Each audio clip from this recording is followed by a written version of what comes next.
வசனத்திலிருந்து இன்னைக்கு கர்த்தருடைய வார்த்தையை நான் பிரசங்கிக்க போகிறேன்.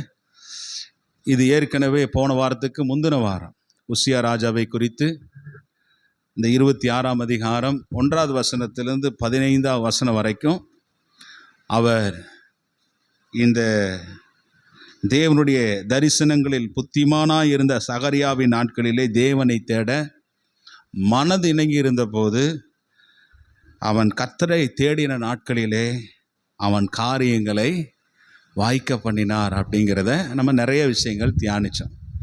அவர் அவருடைய கட்டுமான காரியங்களை குறித்து, யுத்தத்துக்கு போகும்போது கர்த்தர் அவருக்கு கொடுத்த வெற்றியை குறித்தும், அவருடைய படைகளை குறித்தும், அவருடைய விவசாயங்கள் போன்ற காரியங்களை குறித்தும் நிறைய விஷயங்களை நம்ம தியானித்தோம். கர்த்தர் அவர் அவருடைய ஆண்டவருடைய துணையினாலே இப்படிப்பட்ட காரியம் அவன் பலப்படும் மட்டும் ஆச்சரியமாய் அவனுக்கு அனுகூலம் உண்டாயிற்று. மிகப்பெரிய செல்வந்த ராஜாவாய் அந்த ராஜா மாறினார் என்று பார்க்க. இன்றைக்கு 16ஆம் வசனத்திலிருந்து 23ஆம் வசனம் வரைக்கும் உள்ள வேத பகுதியை நம்ம தியானிக்க போகிறோம்.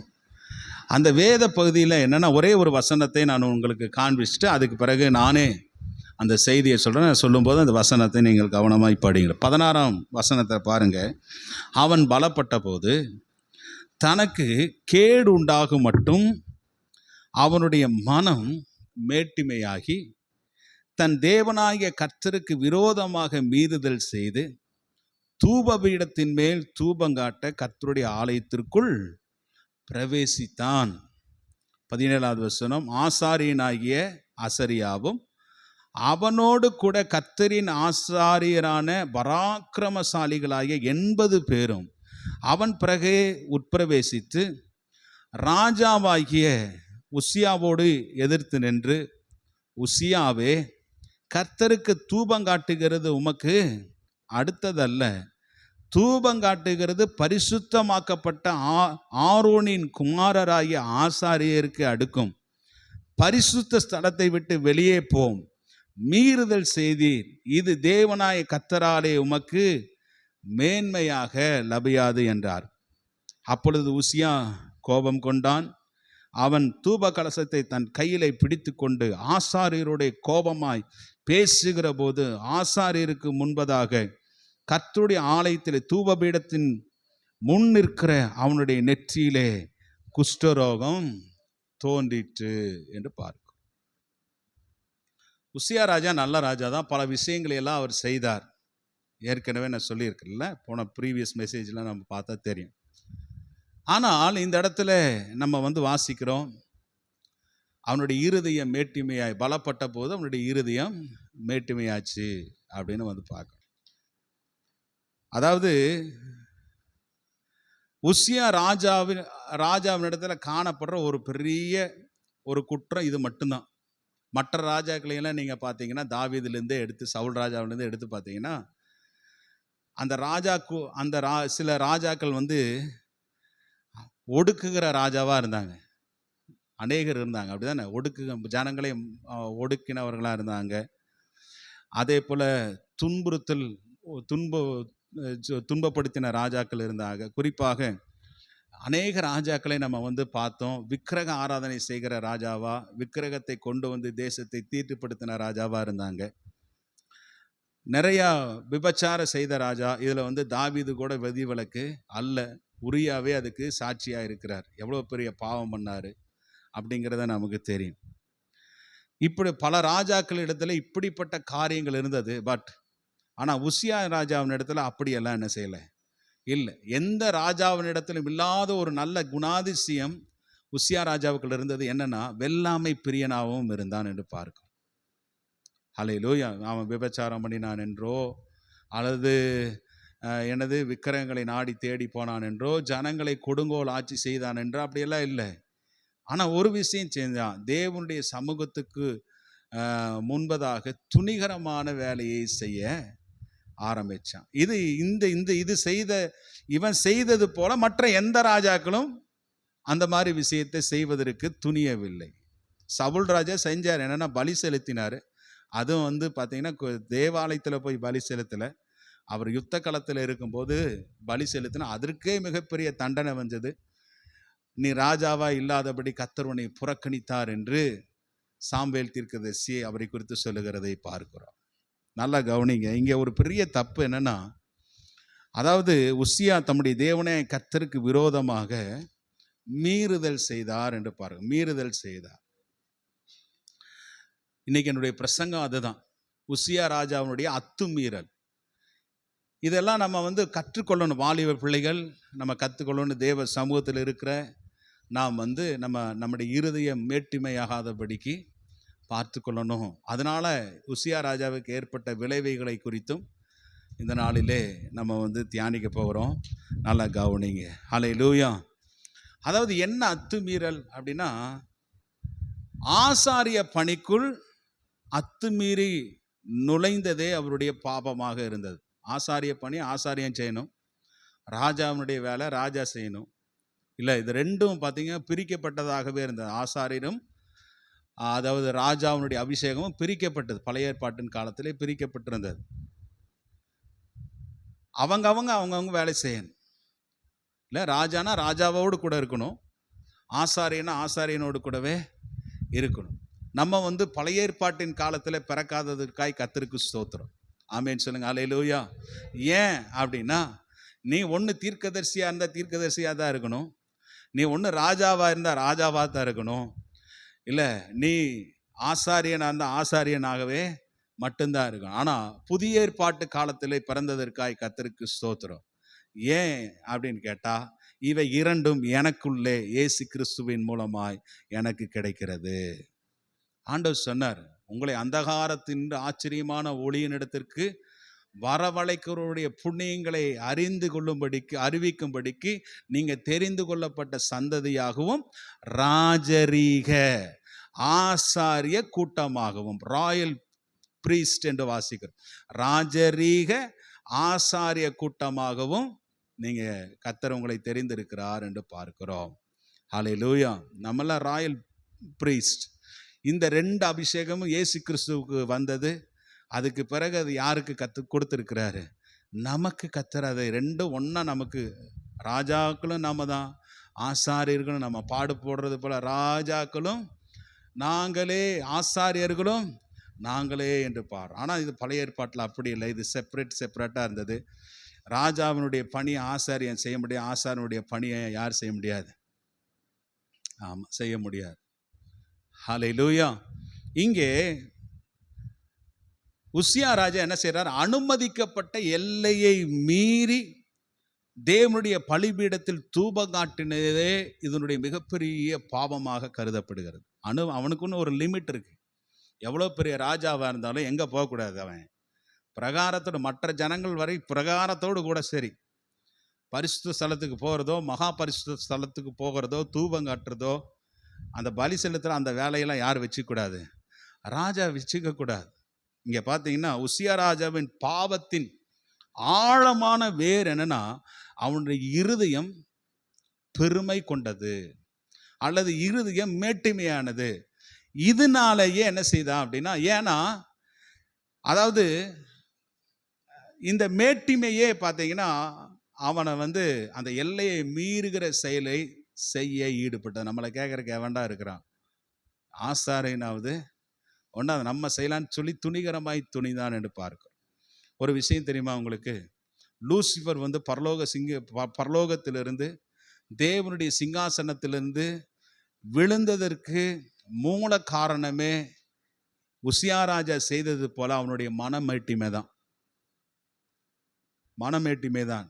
உங்களுக்கு நான் சொல்லி இருக்கிறேன், வாசித்து பாருங்க. எசேக்கியேல் தீர்க்கதரிசன புஸ்தகம் 28ஆம் அதிகாரம் 17வது வசனத்தை வாசிங்க. இந்த பாவம் தான் லூசிஃபரை பரலோகத்தில் இல்லாதபடி கீழே தள்ளிச்சு. வாசிங்க, பார்க்க சத்தமா வாசிங்க. உன் அழகினால் உன்னுடைய இருதயம் மேட்டிமையாகி, உன்னுடைய மினுக்கினால் ஞானத்தை கெடுத்தாய், உன்னை தலையிலே தள்ளி போடுவேன், வேடிக்கையாக்குவேன். இது பார்த்தீங்கன்னா முழுவதும் லூசிஃபரை குறித்து சொல்லப்பட்டிருக்கிறது. தூதனை குறித்து அவன் தள்ளப்படுவான். உன்னுடைய அழகினாலே நீ மேட்டுமையானான். அந்த மேட்டிமையே அவனை கீழே அனுப்பிச்சு தள்ளது போல இங்கே உசியா ராஜாவுக்கு இருதயத்தினுடைய மேட்டிமையே அவனை ராஜாவா இல்லாதபடி ஆண்டவர் அவனை புறக்கணித்து தள்ளினார் என்று பார்க்க. ஆண்டவர் அதாவது உசியா ராஜா என்ன செஞ்சிருக்கணும்னா, நல்லா கவனிங்க, என்ன செஞ்சிருக்கணும், கர்த்தர் அவரை உயர்த்தினார். அவன் கர்த்தரை தேடும் போது அவனுடைய காரியங்களை எல்லாம் கர்த்தர் வாய்க்க செய்தார்.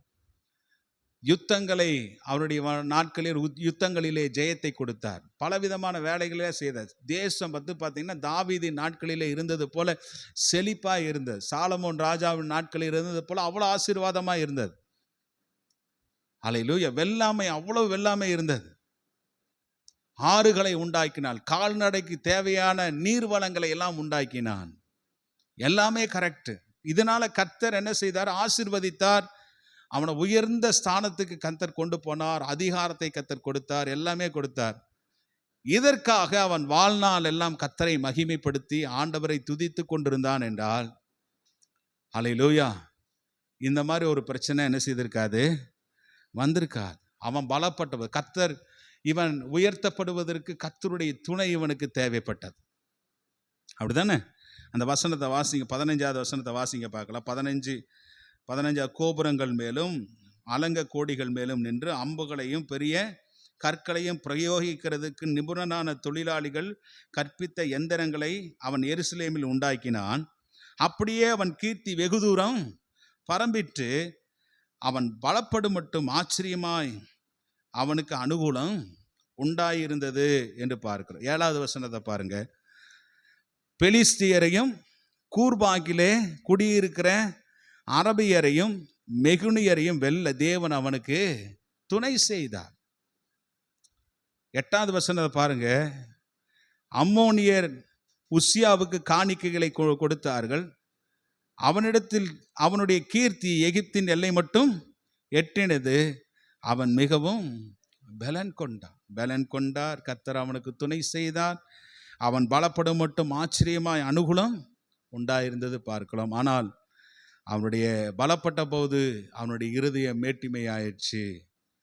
மேட்டிமையான போது பார்த்தீங்கன்னா அவன் பாவத்தில் அவன் செய்யக்கூடாத வேலை செய்தான். அத்துமீறிய காரியங்களிலே ஈடுபட்டதை இந்த இடத்துல நம்ம பார்க்கிறோம்.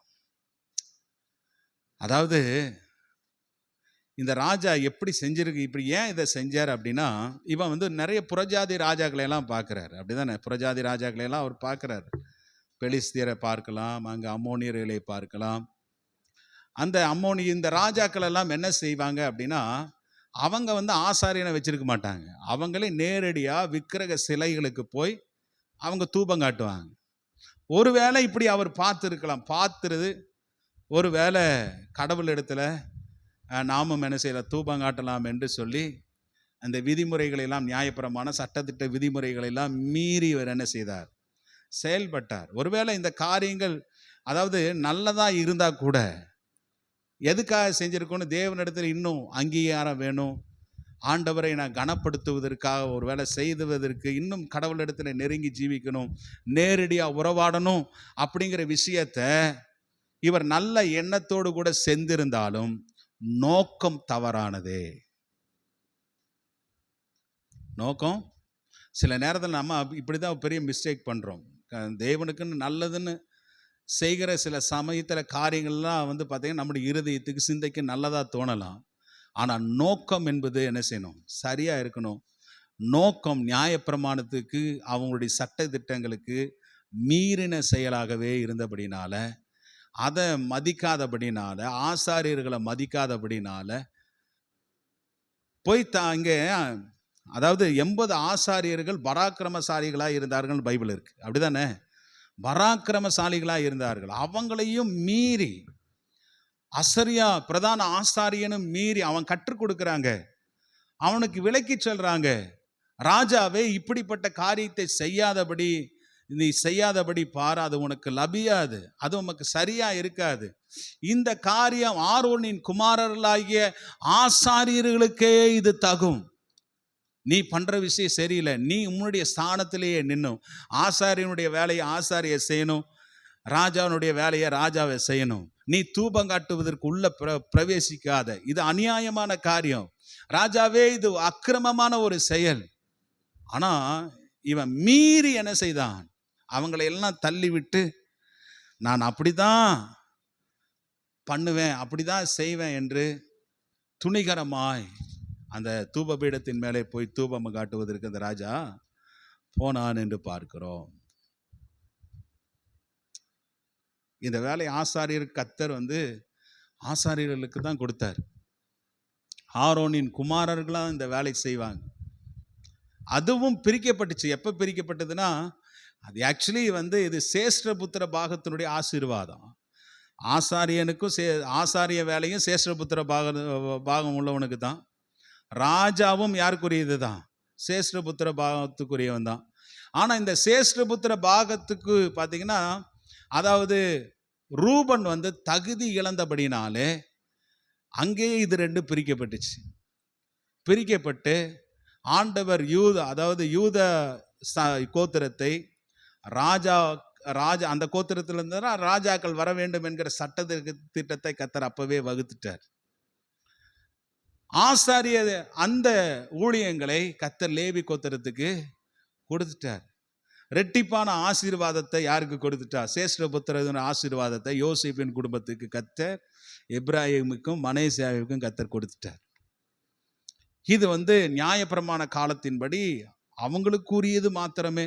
இது வேற யாரும் என்ன செய்யக்கூடாது, செய்யக்கூடாது அப்படிங்கிற ஒரு பிரமாண பிறப்புரிமை அவங்களுக்கு மட்டும்தான். அது புரிஞ்சுதா நான் சொல்றது? ஹல்லேலூயா. அந்த ஒரு சில வசனங்களை காண்பிக்கிறேன் பாருங்க. யாத்திராகமத்தின் புஸ்தகம் 30ஆம் அதிகாரம் 7வது வசனத்தை வாசித்து பாருங்க. யாத்திராகமத்தின் புஸ்தகம் 30ஆம் அதிகாரம் 7வது வசனம். எல்லாம் எடுங்க பார்க்கலாம், டப்புன்னு எடுங்க. ஆரோன் காலை தோறும்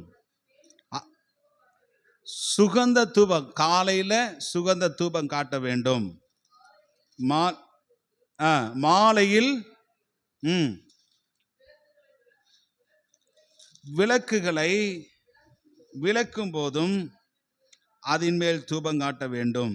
இது உங்கள் தலைமுறை தோறும், கீழே பாருங்க, உங்கள் தலைமுறை தோறும் கர்த்தருடைய சந்நிதியில் காட்ட வேண்டிய நித்திய தூபம் என்ற தலைமுறையா ஆரோனுடைய குமாரர்கள் மாத்திரம்தான் இதை செய்யணும்னு சொல்லி கர்த்தர் வகுத்து வைச்சிட்டாரு.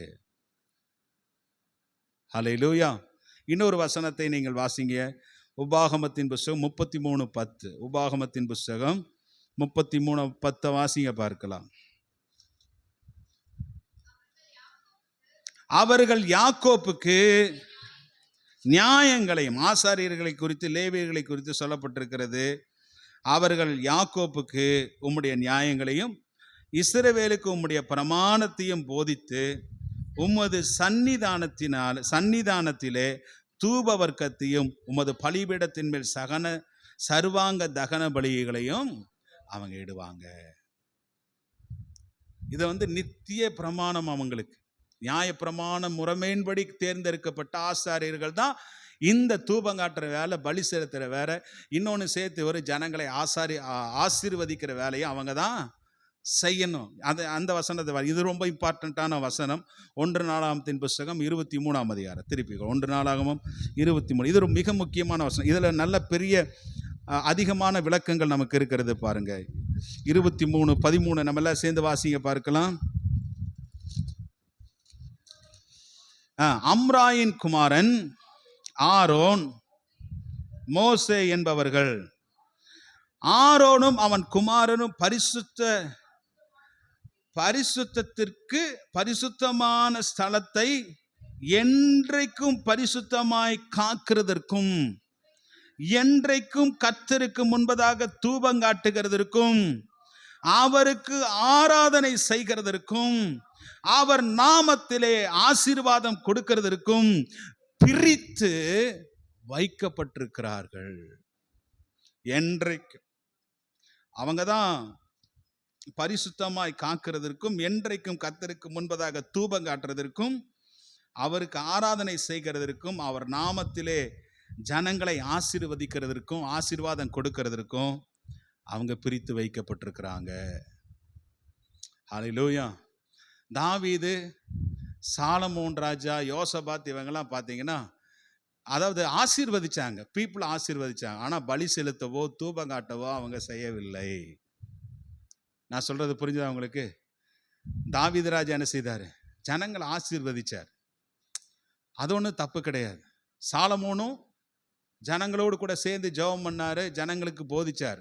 யோசபாத்தும் ஆல்சோ அந்த மாதிரி விஷயத்தை செய்தார். உசியா ராஜாவும் இந்த மாதிரி ஒரு விஷயத்தை செய்திருப்பார் என்று சொன்னால், ஜனங்களை ஆசீர்வதிச்சு ஜனங்களுக்கு போதிச்சு ஜனங்களோடு கூட ஜெபம் பண்ணியிருப்பார்னா, இன்னைக்கு தாவீதை போல சாலமோனை போல அவனுடைய பூட்டனாகிய யோசபாத் ராஜாவை போல இந்த உசியா ராஜாவும் இன்னும் தலை சிறந்த ராஜாக்களினுடைய பட்டியலில் வந்திருப்பார்.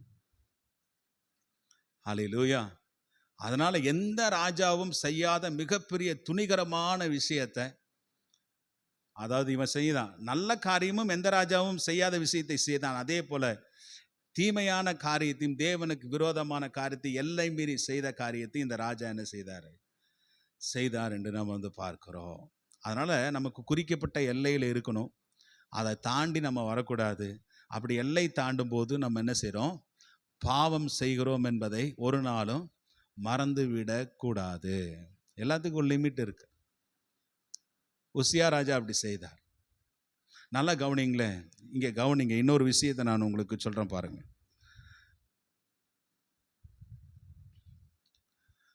நல்லா கவனிங்க. அதாவது மோசேக்கு விரோதமாக கோராகின் புத்திரர் கூட என்ன செய்தாங்க? எதிர்த்தாங்களா எதிர்க்கலையா? எதிர்த்து கர்த்தர் உம்மோடு கூட மாத்திரம்தான் இருப்பாரா? நாங்களாம் கர்த்தருக்கு பணிவிடை செய்யக்கூடாதா? ஊழியம் செய்யக்கூடாதா? நாங்களும் தூபம் காட்டும், அதை பண்ணுவோம் இதை பண்ணுவோம்னு அவங்களுக்கு விரோதமாக என்ன செய்தாங்க? கர்த்தர் உம்மோடு கூட மட்டும்தான் பேசுவாரா? எங்களோடு கூடவெல்லாம் பேச மாட்டாரா? அவங்க யாருங்க? அவங்க யாரு? அவங்களும் லேவி கோத்திரத்திலேருந்து வந்தவங்க தானே. மோசே யாரு? ஆரோன் யாரு? அவங்களும் லேவி கோத்திரத்திலிருந்து வந்தவங்க தானே. ஆனால் கோராகு தெரிந்து கொள்ளப்படவில்லை. இதே அவங்க பனிமூட்டு சுமக்கிறதுக்கு மட்டும்தான் அவங்களுக்கு வேலை என்னமோ அந்த வேலையில் இருக்கணும். பனிமூட்டுக்களை சுமந்து கொண்டு போகிறது வேலை தான் அது. இவங்களை தூபம் காட்டுவதற்கோ ஆசாரியத்துவ ஊழியத்தில் ஈடுபடுவதற்கோ கர்த்தர் அவங்கள சொல்லலை. ஆரோன் குடும்பத்தார் மாத்திரம், அவங்க என்னதான் லேவி கோத்திரமாக இருந்தாலும் கர்த்தர் யாரை தெரிந்து கொண்டு அவங்கள அந்த போஸ்டிங்க்கு கர்த்தர் வைத்திருக்கிறாரோ அவங்க மாத்திரம்தான் அதில் ஊழியம் செய்யணும். தலைமுறையாக ஊழியம் செய்ய வேண்டும் அப்படிங்கிற ஒரு பிரமாணம் இருக்கிறது. அதனால் லேவி கோத்திரத்திலேருந்து கோராகின் புத்தர் வந்ததுனால இந்த வேலையை அவங்களுக்கு செய்யணும்னு சொல்லி எந்த விதமான சட்டமும் பைபிளில் நமக்கு சொல்லப்படும். அவங்களுக்கே அந்த மாதிரி கண்டிஷன்ஸ் இருக்குது. ஆனால் இந்த உசியா ராஜா பாருங்க, என்ன மாதிரி ஒரு தப்பை தேவனுடைய மீறுதல்களை மீறி, நியாயபுரமான சட்டத்திட்டங்களை மீறி இந்த விஷயங்களை எல்லாம் செய்த போதும் கூட ஆசாரியர்கள் அவனுக்கு சொல்லி கொடுத்துருப்பாங்க, இதெல்லாம் செய்யாதீங்க, விளக்குறாங்க. செய்யாத ராஜாவே, அது உமக்கு சரியாக இருக்காது, அது உமக்கு செட் ஆகாது. அந்த வேலை ஆரோனின் குமாரர்கள் மாத்திரமே செய்யணும், அது நித்திய பிரமாணமாக எங்களுக்கு எழுதப்பட்டிருக்கிறது.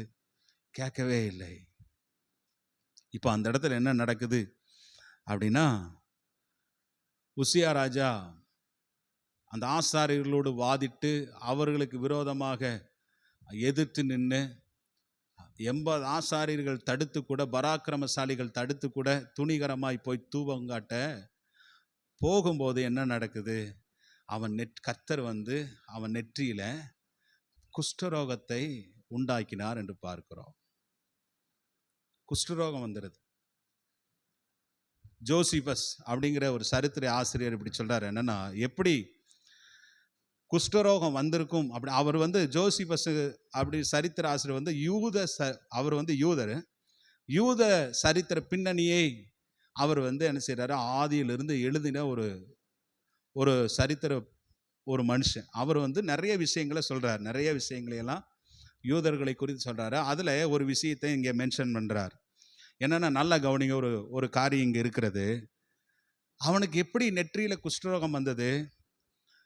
அவர் சொல்றாரு, ராஜா, அதாவது ராஜாவாகிய உசியா ஆசாரியர்களை நீங்க என்ன தூபங்காட்ட விடல அப்படின்னா உங்களை நான் கொன்று போட்டு விடுவேன் என்று சொல்லி இருக்கிறான். அப்படி சொன்ன உடனே கர்த்தர் என்ன செய்யற, ஒரு மிகப்பெரியதான ஒரு எர்த்குவாக், ஒரு பெரிய நிலநடுக்கம் ஏற்படுத்தி வானத்திலிருந்து பார்த்தீங்கன்னா ஒரு சூரிய கதிர் போல ஒரு கதிர் நேர ஆலயத்தினுடைய அந்த அந்த அந்த விலைக்கு, அது என்ன சொல்றது, அந்த கூரையை, தேவனுடைய சாலமோனுடைய ஆலயம் தானே, ஆலயத்தில் தொலை போட்டு நேரம் சூரிய கதிர் போல ஒரு கதிர் அவன் நெற்றியில வந்து பட்டபோது அவனுடைய நெற்றி குஷ்டமாயிடுச்சு என்று பார்க்கிறோம். இந்த டைம்ல தான், அதாவது ஆமோஸ் தீர்க்கதரிசன புஸ்தகம் 1ஆம் அதிகாரம் 1வது வசனத்தில் சொல்லப்பட்ட உசியா ராஜாவின் நாட்களிலே ஒரு மிகப்பெரிய நிலநடுக்கம் ஏற்பட்டதாகவும், சகரியா 14ஆம் அதிகாரம் 5வது வசனத்தில் சொல்லப்பட்டது போல ஒரு மிகப்பெரிய நிலநடுக்கம் ஏற்பட்டதாகவும் சொல்லியிருக்காங்களா? அந்த வசனத்தை வாசிங்க பார்க்கலாம். மலைகளின், இது சகரியாவில் தானே வாசிக்கிற 15:4, மலைகளின் பள்ளத்தாக்கு வழியாய் ஓடி போவீர்கள், ஆசா மட்டும் போகும், நீங்கள் யூதாவின் ராஜாவாகிய உசியாவின் நாட்களில் பூமி அதிர்ச்சிக்கு தப்பி ஓடி போனது போல ஓடி போவீர்கள். இந்த மாதிரி பூமி அதிர்ச்சி உசியா ராஜாவினுடைய நாட்களிலே நடந்த மிகப்பெரிய பூமி அதிர்ச்சி இவன் தூபங்காட்டின போது ஏற்பட்டதாக இந்த ஜோசிபஸ் சரித்திர ஆசிரியர் சொல்லுகிறார். நெற்றியில எல்லை மீறி செயல்பட்டதுனால, மனமேட்டிமையாகி செயல்பட்டதுனால, இருதயத்தினுடைய பெருமை அகங்காரத்தினால் செய்யப்பட்டதுனால, இந்த நாளிலே பாருங்க, அவன் தூபங்காட்ட போகும்போது ஆசாரியர்களை நான் கொன்று விடுவேன் என்று மிரட்டும் போது ஆண்டவர் பாருங்க, அங்கிருந்து ஆண்டவர் பரலோகத்திலிருந்து நெற்றியிலே குஷ்டம் உண்டாகும்படியாய் ஒரு சூரிய ஒளிக்கதிர மேலே பட்ட மாத்திரத்தில் வந்துச்சு. அப்போ அதுக்கு பிறகு அவனை ஆசாரியர்களை நம்ம என்ன செய்தாங்க, அவனை கூட்டிகிட்டு போய் பாளையத்தில் வெளியே விட்டுட்டாங்க என்று நம்ம வந்து பார்க்கிறோம். இல்லை, ஒருத்தர் சொல்றாரு, ஆணவம் கொண்ட மனிதர்கள் கடவுளின் வார்த்தை மூலமாக வரும் நியாய தீர்ப்புக்கு தங்கள் தவறை உணர்ந்து கொள்ளனா, வார்த்தையை சொல்லும்போது அந்த வார்த்தையின் மூலமாக வருகிற நியாய தீர்ப்பை குறித்து பிரசங்கம் பண்ணும்போது சொல்லும்போது விலைக்கு சொல்லும்போது, அதாவது அவன் உணராவிட்டால், கீழ்ப்படியாவிட்டால் அவருடைய கரத்தின் மூலமாய் அவன் தண்டிக்கப்படுவான் என்பது. ஆசாரியர்கள் சொல்லியும் கேட்காததுனால அந்த வார்த்தை இதெல்லாம் உமக்கு லபியாதுன்னு சொல்றாங்க, இது செய்யாத, நம்ம பாஷையில் சொன்னா ராஜாவே உமக்கு செட் ஆகாது, இந்த விஷயத்தை செட் ஆகாதுன்னு சொல்றாங்க, கேட்க மாட்டேங்கிறான். அந்த வார்த்தையினுடைய நியாய தீர்ப்புக்கு கீழ்ப்படியவில்லை. ஆகவே அவருடைய கரத்தின் நியாய தீர்ப்பை இந்த உசியா ராஜா அடைய வேண்டியிருந்தது. குஷ்டரோகம் ஏற்பட்டது என்று பார்க்கிறோம். நல்லா கவனிங்க. இந்த குஷ்டரோகத்தினால் ஏற்பட்ட விளைவு என்ன தெரியுமா? என்ன விளைவு வந்து என்ன? இந்த குஷ்டரோகத்தினால, இந்த மாதிரி அவன் செய்த தவறினால ஏகப்பட்ட விளைவுகளை இந்த உசியா ராஜா செய்ய வேண்டியது வந்துருச்சு. அந்த காலத்தில் பார்த்தீங்கன்னா குஷ்டரோகம் என்பது மிகப்பெரிய பாவத்திற்கு அடையாளமாக இருந்தது. இந்த குஷ்டரோகம் என்பது அருவருப்பு படக்கூடிய அளவுக்கு கர்த்தர் இதை வைத்திருந்தார். குஷ்டரோகியா இருக்கிறவன் எவனும் தேசத்துக்குள்ள இருக்க முடியாது. ஏன்னா அந்த குஷ்டரோகம் வந்து அப்படியே மற்றவங்களுக்கு டிரான்ஸ்ஃபார்ம் ஆகும். இங்கிருந்து மற்றவங்களுக்கு என்ன செய்யும்?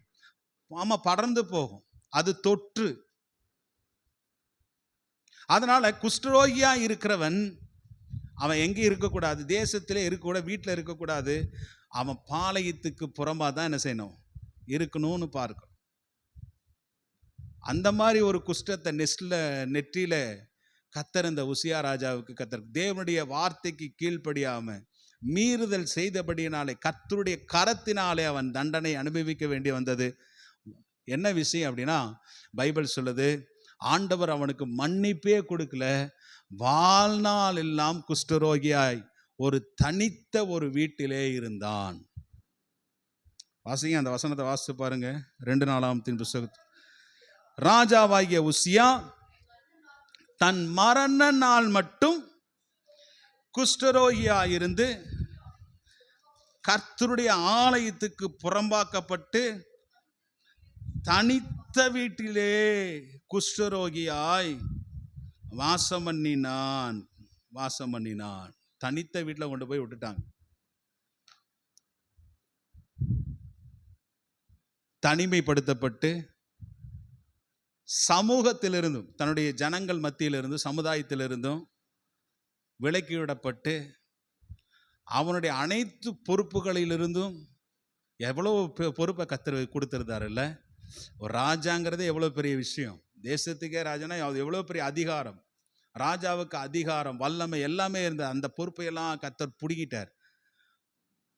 அவனை தனித்து விடப்பட்டு அவனை எங்கே கொண்டு போய் விட்டா, அவனுடைய பொறுப்பையெல்லாம் பிடுங்கி தன்னுடைய குமாரனுக்கு ஆண்டவர் கொடுத்தா. அவனுடைய குமாரனுக்கு கொடுத்தா. அவன் வந்து பார்க்க வேண்டியது ஒரு விஷயம் என்னன்னா, இது அதாவது குஷ்டரோகம் என்பது, உசியா ராஜா குஷ்டரோகியா இருந்தபோது உயிருடன் இருந்தும் செத்தவனை போலவே காணப்பட்டார். அவர் உயிரோடு இருந்தும், குஷ்டரோகியினுடைய லைஃப் அதுதான். அவன் உயிரோடு இருந்து சாகரவனுடைய அதுதான் அவனுடைய வேலை. சாகர நிலைமை தான் அது. உயிரோடு இருந்தும் சாகரவனை போல, மரித்தவனை போலவே இருக்கணும். அதுதான் குஷ்டரோடைய லைஃப். அப்படி காணப்பட்டது. ஒரு ரூமுக்குள்ள தனியாக இருந்தான். எவ்வளவு செல்வாக்காக இருந்தான், எவ்வளவு ஆசீர்வாதமாக இருந்தான். ஆனால் இன்னைக்கு பார்த்தீங்கன்னா எங்கே இருக்கிறார்? அவர் தனியாக இருக்கிறார். ஆண்டவர் கொஞ்சம் வருஷத்துலேயே அவனை ரொம்ப நீடித்த வருஷமாக அவனுக்கு தண்டனை கொடுத்து கர்த்தர் போட்டார். அந்த ரூமுக்குள்ள அவன் தனித்து விடப்பட்ட அந்த நேரத்தில் பார்த்தீங்கன்னா ஆண்டவர் அவனுடைய பெருமையை கர்த்தர் அடக்கி தாழ்மையை கர்த்தர் கொண்டு வர பண்ணினார். சில நேரத்தில் சில ஆட்களை அப்படிதான் பண்றார் கர்த்தர். மேட்டிமையாகி நான் இப்படி தான் பண்ணுவேன் அப்படின்னு செய்யாத ஆட்களை கொண்டு போய் தனியாக கர்த்தர் விட்டு அவனுடைய பெருமையை மேட்டிமையை அடக்குவதற்காகவே சில ஆட்களை அப்படி பண்றார். அங்கே போய் தன்னை தாழ்த்தும்.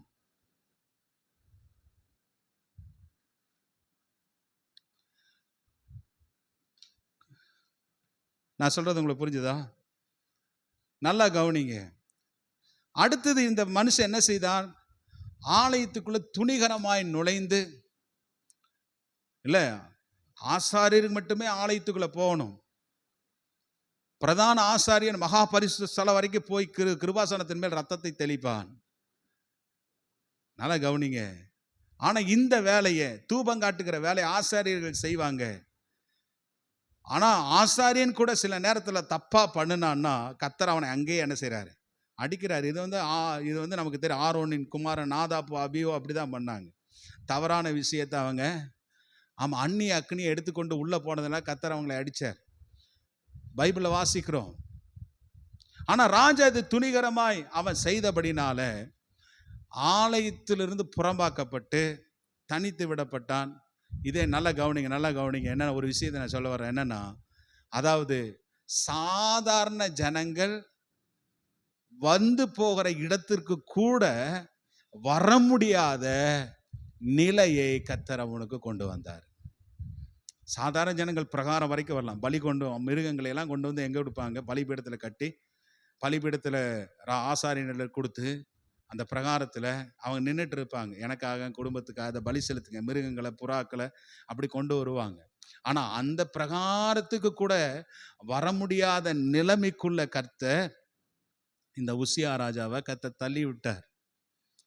என்ன காரணம்? மேட்டிமை, துணிகரம், எல்லை மீறிய செயல். புரிஞ்சுதா? அடுத்தது என்ன நடக்குது?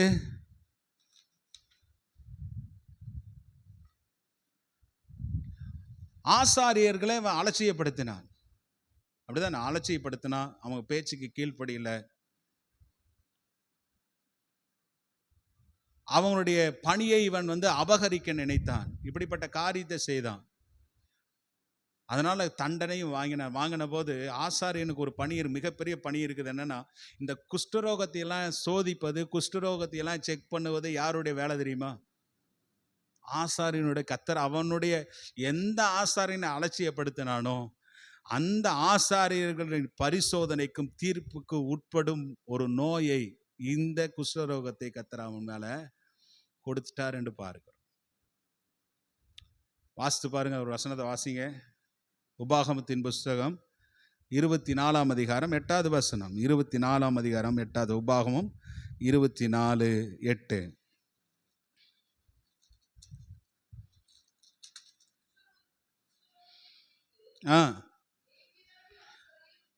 குஷ்டரோகத்தை குறித்து லேவியராகிய ஆசாரியர் உங்களுக்கு போதிக்கும் யாவையும் கவனித்து செய்யும்படி மிகவும் எச்சரிக்கையாயிருங்கள்.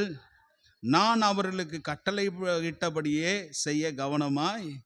ஆமாம், அந்த வேலையை குஷ்டரோகி, இவனுக்கு குஷ்டரோகம் குஷ்டரோகம் அல்ல அப்படிங்கிற விஷயத்தை பரிசோதிக்கவும் தீர்ப்பு செய்யவும் இந்த அதிகாரத்தை கர்த்தர் ஆசாரியர்களுக்கு கொடுத்தாரு.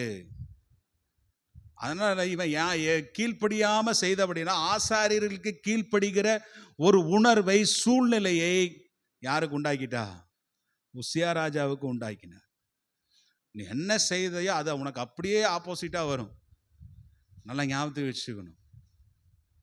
அப்படிதானே? அலட்சிய பண்ணினான், அதை பறிக்க நினைச்சான், அந்த பணியை துணிகரமாய் நுழைந்து செய்தான். ஆனால் பாருங்க, இவனுக்கே ஒரு தீர்ப்பு இப்படியா என்ன செய்த மாறினதை நம்ம பாருங்க. இது இயேசு கிறிஸ்துவின் காலத்தில் கூட இருந்துச்சு. அப்படிதானே? ஆண்டவர் இந்த குஷ்டரோகிகளை எல்லாம் சுகமாக்கும் போது ஒரு வார்த்தை ஆண்டவர் சொல்லுவார், நீங்க போய் ஆசாரியர்களுக்கு உங்களை காமிங்க. சொல்லுவாரா சொல்ல மாட்டாரா? சொல்லுவார். ஹல்லேலூயா. அப்போ ஆசாரியன், அப்போ இயேசு கிறிஸ்து அந்த இடத்துல ஏசப்பாவும் அதை மதிக்கிறார் பாரு. ஆசாரியனுக்கு எவ்வளவு முக்கியத்துவம் கொடுத்தாருன்னு பாருங்க. அவன் போய் சொல்லட்டும், உனக்கு சரியாயிடுச்சுன்னு தீர்ப்பு அவன் வழங்கட்டும். அப்புறம் அதுக்கு பிறகு அவன் தேசத்துக்குள்ள வரலாம், சொந்த பந்தங்களோடு புலங்கலாம். ஹல்லேலூயா. எப்படிப்பட்ட காரியத்தில் இருக்கலாம். நீங்க அடுத்தது பாருங்க,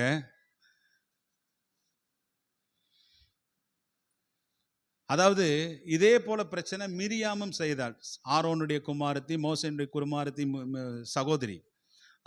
இல்லை, அவங்க 2 பேர்த்துக்கு சகோதரி. ஆரோனுக்கு சகோதரி, மோசேக்கு சகோதரி. மிரியாம் இதை செய்தாள். இந்த மாதிரி தான் பேசின, எதிர்த்து பேச கர்த்தர் உன்னை மாத்திரம் தான் கொண்டு பேசுவாரா, எங்களை எல்லாம் கொண்டு பேச மாட்டாரா அப்படின்னு சொல்லும்போது, இதே போல ஒரு பெரிய உறைந்த மலையை போல ஒரு குஷ்டரோகம் அவனுக்கு வந்துருச்சு. ஆனால் அந்த இடத்துல பார்த்தீங்கன்னா, குஷ்டரோகம் என்கிற இந்த மிகப்பெரிய வியாதி, தகப்பன் தன்னுடைய பிள்ளையினுடைய முகத்தில் துப்புற கோவப்பட்டு முகத்தில் எச்ச துப்புனான்னு வச்சுக்கோங்களேன். எச்சத்தை கோவப்பட்டு கடினப்பட்டு பிள்ளை கீழ்ப்படியில் ரொம்ப அப்பாவை டென்ஷன் பண்ணிட்டான். ரொம்ப அப்பாவை டார்ச்சர் பண்ணும்போது அப்பா தெரியாதனமா காரி, இவனெல்லாம் என் பையனா, இவனெல்லாம் என் வயிற்றுல பறந்திருக்கிறானா அப்படின்னு சொல்லி துப்புனான்னு வச்சுங்க. அவன் துப்பும்போது அது குஷ்டரோகத்துக்கு அடையாளமாகவே சொல்லப்படுது. அவங்க எத்தனை பாளையத்துக்கு புறம்பா இருக்கணுமா? வாசித்து பாருங்க, அந்த வசனத்தை வாசிங்க பார்க்கலாம். என்னாகமம் புஸ்தகம் 12:14 வாசிங்க. என்னாகமம் புஸ்தகம் 12:14 வாசிங்க.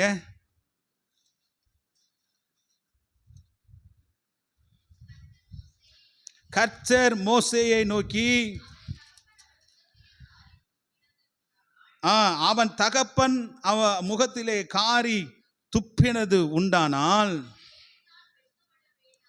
அவன் 7 நாள் வெட்கப்பட வேண்டாமோ, அது போலவே அவன் 7 நாள் பாளையத்திற்கு புறம்பே விளக்கப்பட்டிருந்து பின்பு சேர்த்து கொள்ளப்பட கடவுள் என்றார். இங்கே மிரியாமுடைய குஷ்டரோகத்தை குறித்து தான் இங்கே நம்ம வாசிக்கிறோம். அல்லேலூயா.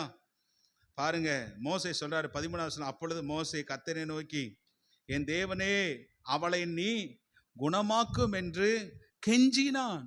வேண்டாம், அந்த உரைப்பணி வேண்டாம், அவன் உமக்கு விரோதமாக செஞ்சிட்டா, என் சகோதரியை நீ மன்னிச்சிரும், வேண்டாம் வேண்டான்னு கெஞ்சி ஜெபிக்கிறான். அப்பதான் இந்த வார்த்தையை கர்த்தர் சொல்றாரு. என்ன, கர்த்தர் மோசையை நோக்கி, அவள் தகப்பன் அவள் முகத்திலே காரி துப்பினது உண்டானால் அவள் 7 நாள் வெட்கப்பட வேண்டாமோ, அது போலவே அவள் 7 நாள் பாளையத்திற்கு புறம்பே விளக்கப்பட்டிருந்து பின்பு சேர்த்து கொள்ள பட கடவுள் என்றாள் என்று நம்ம வாசிக்கிறோம். தகப்பன் கோபப்பட்டு மூஞ்சிலேயே துப்பிட்டானா அதுக்கு எதற்கு அடையாளம்? குஷ்டரோகத்துக்கு அடையாளம். வீட்டுக்குள்ளேயே வரக்கூடாது. 7 நாள் 14 நாள் எங்கே இருக்கணும்? வெளியே பாளையத்துக்கு புறம்பே இருக்கணும். கர்த்தர் எப்படியெல்லாம் வச்சிருக்காரு. இதெல்லாம் ஆழமாக பைபிள் படித்தா தான் தெரியும். மேலோட்டமாக படித்தா தெரியும். அதனால தான் பைபிளில் படிங்க படிங்க படிங்கன்னு சொல்லி நம்ம கூவுகிறோம். நல்லா கவனிங்க. அப்போது இவைகளெல்லாம் நமக்கு எப்படி இருக்குது? முன்மாதிரிகள். இப்படியெல்லாம் நம்ம செய்யக்கூடாது, நடக்கக்கூடாது. உசியா ராஜா உன்னுடைய நல்ல காரியத்தை நம்ம எடுத்துக்கணும். அவன் கர்த்தரை தேடின போது கர்த்தர் அவன் காரியங்களை வாய்க்க பண்ணினார். அல்லேலூயா. அவன் செழிக்க செய்தார். ஆனால் அவன் மேட்டிமையாகி பலப்பட்ட போது பார்த்தீங்கன்னா, துணிகரமான வேலை செய்த போது அவனுக்கு ஏற்பட்ட நிகழ்வுகளை எல்லாம் பார்க்கும்போது, இப்படியெல்லாம் நம்ம செய்யக்கூடாது. இது என்னுடைய வாழ்க்கையிலே எச்சரிக்கையாய் கர்த்தர் எழுதப்பட்டிருக்கிறது. இப்படி நடக்கக்கூடாது என்கிற அந்த பாடத்தை கர்த்தர் நமக்கு கற்றுக் கொடுக்கிறார் என்பதை நாம் இந்த வசனங்களை, இந்த சம்பவங்களை எல்லாம் புரிந்து கொண்டு நம்முடைய வாழ்க்கையிலே நடந்து கொள்ள வேண்டும் என்பதற்காக இவைகளெல்லாம் திஷ்டாந்தரங்களாய் எழுதப்பட்டிருக்கிறது என்பதை நாம் புரிந்து கொள்ள வேண்டும். அதனால தான் இவ்வளோ காரியத்தை நான் பேசுகிறேன். அந்த மனமேட்டிமை என்பது, அந்த மனமேட்டிமை இருதயத்தின் பெருமை என்கிற வேர் நமக்கு வரக்கூடாது. இது எங்கே? பரலோகத்திலேயே லூசிஃபருக்கு வந்தது. அதனால் கீழே விழுந்தான். நேபுகாத் நேச்சாருக்குள் இந்த ஆவி இருந்தது. இது நான் கட்டின மகா பாபிலோன் அல்லவா என்று அவன் இருதயத்திலே பெருமை கொண்டபடினாலே கர்த்தர் அவனை கீழே தள்ளினார். பைபிள் சொல்லு, பெருமை உள்ளவர்களுக்கு தேவன் எதிர்த்து நிற்கிறார், தாழ்மை உள்ளவர்களுக்கு கர்த்தர் கிருபை அளிக்கிறார். இவைகளை எல்லாம் பார்த்து நிறைய பேர் நான் சத்தியத்தை போதிக்கிறேன், பைபிளில் உள்ளதை உள்ளபடி நான் சொல்கிறேன். உங்களுக்கு பால் கொடுக்கல, தாளாட்டல, உங்களை சீராட்டல, நல்ல வழிகளிலே உங்களை கொண்டு போகணும், நல்ல சத்தியத்தை போதிக்கணும், நல்ல காரியங்களை சொல்லித்தரணும். வேதத்தில் இந்த சிலருக்கு பார்த்தீங்கன்னா ஆசீர்வாதத்தை தவிர, அன்பை தவிர வேற எந்த சத்தியம் தெரியாது. நம்ம ஆதி 2 வருஷத்துக்கு மேலே இதை படிச்சுட்டு இருக்கிறோம். எவ்வளோ விஷயங்களை நம்ம கற்றுக்கிறோமா இல்லையா? எத்தனை சம்பவங்கள், எத்தனை விஷயங்கள் நம்ம சொல்லித்தரோம். இதெல்லாம் என்ன? இவைகளெல்லாம் நமக்கு பழைய ஏற்பாட்டு சம்பவங்கள், நிகழ்வுகள், சரித்திரங்கள் எல்லாம் நமக்கு திஷ்டாந்தரங்கள், உதாரணங்கள். இவைகளை போல நம்ம நடக்கக்கூடாது என்று எழுதப்பட்டிருக்கிறது. அதை வைத்து நம்ம வாழ்க்கையை எச்சரிக்கையாக நடந்து, ஆமாம், நம்மை நாமே பரிசோதித்து, இது போல வாழ்க்கை என்னுடைய லைஃப்பில் இருக்கான்னு பார்த்து அதிலிருந்து விலகி பரிசுத்த ஜீவியம் நம்ம செய்து கொள்ள வேண்டும். அப்படி செய்யும்போது கர்த்தர் நம்மை அவரோடு கூட சேர்த்து கொள்ளுவார். நம்மை கர்த்தர் ஆசீர்வதிப்பார். ஹல்லேலூயா. ஆமாம், கர்த்தர் தாமே நம்மை ஆசீர்வதிப்பாராக. நம்ம எல்லாரும் எழுந்திருந்து நம்ம எல்லாரும் ஜெபிக்கலாமா?